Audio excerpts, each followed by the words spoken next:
Olá pessoal, meu nome é Sara, sou aluna do curso Ciências Biológicas Lab 6 e para mais uma aula do estágio supervisionado 3, hoje no conteúdo do segundo ano do ensino médio eu trago uma aula sobre histologia vegetal, os tecidos das plantas.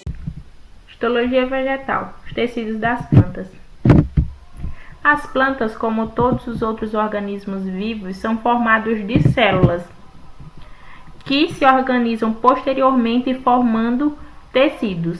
A célula vegetal ela apresenta parede celular revestida de celulose e lignina, que confere rigidez e suporte à célula e, consequentemente, à planta. A célula vegetal possui algumas organelas, como os vacúolos, que são organelas em forma de bolsa que armazenam substâncias como água e sais minerais. Os plastídeos ou plastos, que dependendo do pigmento ou da substância que armazenam, apresentam cores variadas, como os cloroplastos, que apresentam coloração verde por causa da clorofila. Vamos ter também os cromoplastos e os leucoplastos. Os cloroplastos, como eu já falei, apresentam clorofila, que apresentam pigmentação verde encontrada nas folhas e caule. Os leucoplastos não possuem pigmento e sua principal característica é o armazenamento de substâncias nutritivas, como o amido em raízes e caules, que é o que a gente vai estar vendo no próximo slide. Aqui temos uma imagem em corte da batata vista no microscópio.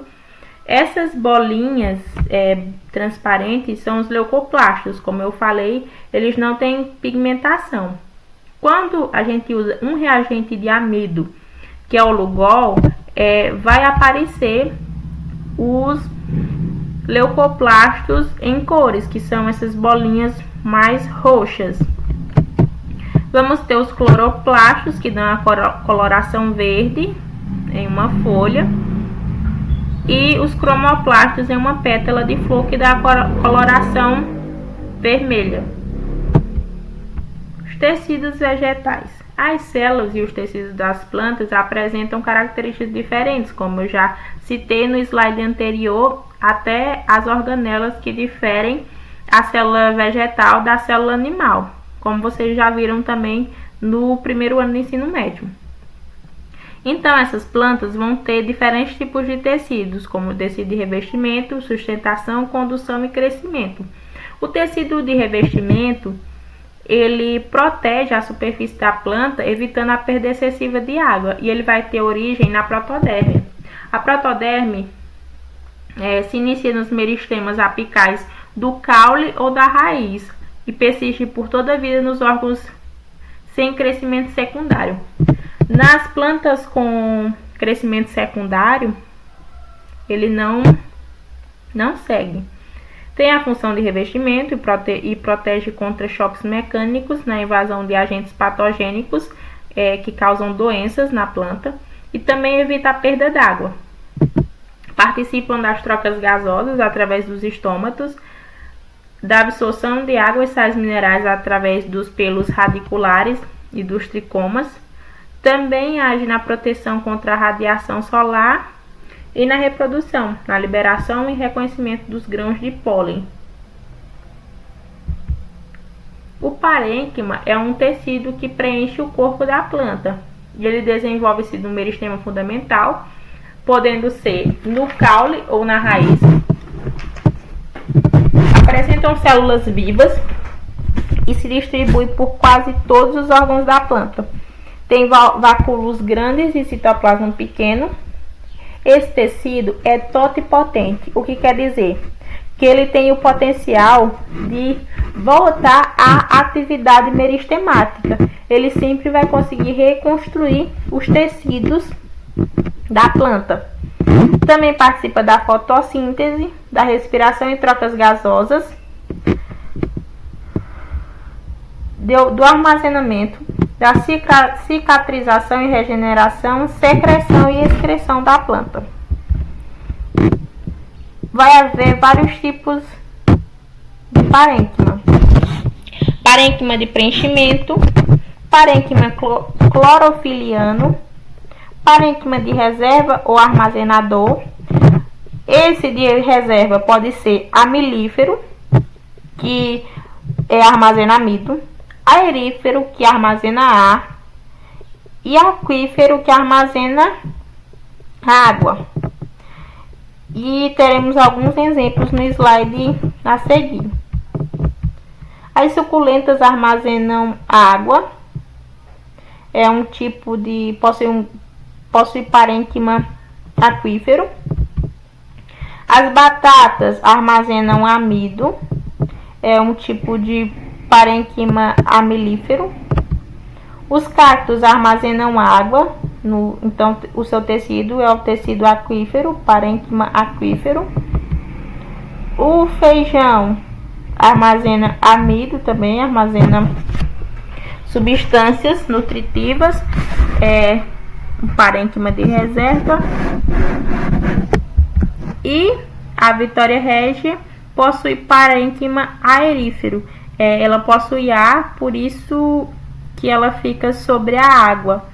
Em seus tecidos possuem pequenos espaços que armazenam ar e que confere essa característica dela ficar em cima da água. Tecido de revestimento e estruturas secretoras. Existem os laticíferos, células que acumulam substâncias complexas que coagulam vedando ferimentos. Quem já cortou um pé de siriguela, né, o caule de um pé de siriguela, consegue observar isso, que ela libera uma resina que vai tapar aquele ferimento. Existem outros tipos de plantas também que têm essa característica, então isso se deve ao tecido de revestimento. Essas substâncias podem ser cáusticas e tóxicas. Temos dois exemplos, a seringueira e o mamão. Quem já observou que o mamão ele tem um líquido, né? Essa substância que quando você corta ele vai sair, então é para cicatrização da planta. Tecido de sustentação. Possuem paredes grossas e sua função é dar suporte e proteção aos órgãos das plantas, principalmente as de pequeno porte. Durante o crescimento, a plasticidade é importante. No entanto, quando o tecido começa a ficar maduro e atinge sua forma, a plasticidade dá lugar à elasticidade. Um tecido de sustentação é a esclerênquima, que apresenta paredes espessas e lignificadas, não possuem células vivas na maturidade. Ele se encontra nas raízes, nos caules, nas folhas, nos eixos florais, nos pecíolos, nos frutos e nas sementes. Ele também possui uma dureza que evita o ataque de animais e insetos. O esclerênquima pode ser do tipo esclereídes ou fibras primárias. Esclereídes, tecido muito rígido com células curtas e paredes secundárias muito espessas, são classificados de acordo com a sua forma. Os que apresentam na pera são chamados de braquiesclereídes. Células pétreas poligonais. Fruto da pera. Na figura 1 temos a pera com aglomerado de células esclereídes. Esses aglomerados mais escurinhos são as esclereídes. E na figura 2 temos a espada de São Jorge vista do microscópio, que possui fibra de esclerênquima alongada. O colênquima tem como função a sustentação de regiões e órgãos da planta com crescimento primário. Células com alta plasticidade, espaçamento desigual das paredes e capacidade de divisão. Crescimento mais rápido que os outros tipos de células vegetais. Originária do meristema fundamental, possui células vivas, como em órgãos jovens, como plantas herbáceas e pecíolos das folhas. Pode ser encontrado abaixo da epiderme da planta, nos pecíolos, na nervura central das folhas e na borda do limbo, e também na polpa de frutos maciços e comestíveis. É onde a gente vai encontrar esse tipo de tecido, que é o colênquima. Fibras primárias. Células longas com paredes secundárias espessas e extremidades afiladas. Participam da sustentação de estruturas que não se alongam mais.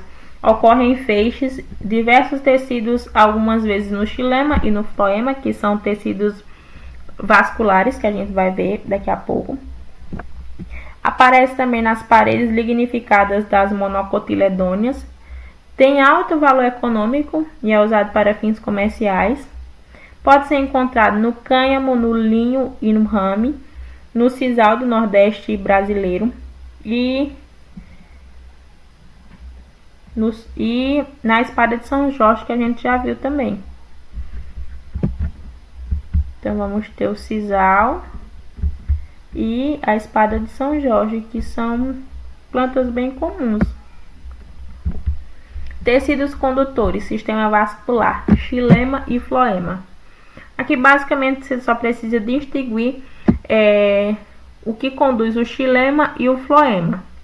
O xilema conduz água e sais minerais da raiz para toda a planta. O floema vai conduzir nutrientes orgânicos das folhas até as outras regiões da planta. Então, basicamente, o sistema da planta e os tecidos das plantas vão estar distribuídos no sistema dérmico, que é o sistema de revestimento, que vai iniciar-se na protoderme, vai ter a epiderme e as células do parênquima e a periderme.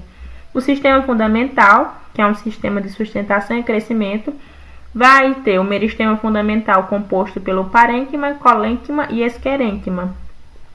E o sistema vascular, que é composto pelos tecidos condutores, que saem do procâmbio, que é o xilema e floema. Xilema conduz água, floema conduz nutrientes. Então, sobre as plantas, sobre os tecidos das plantas, é isso.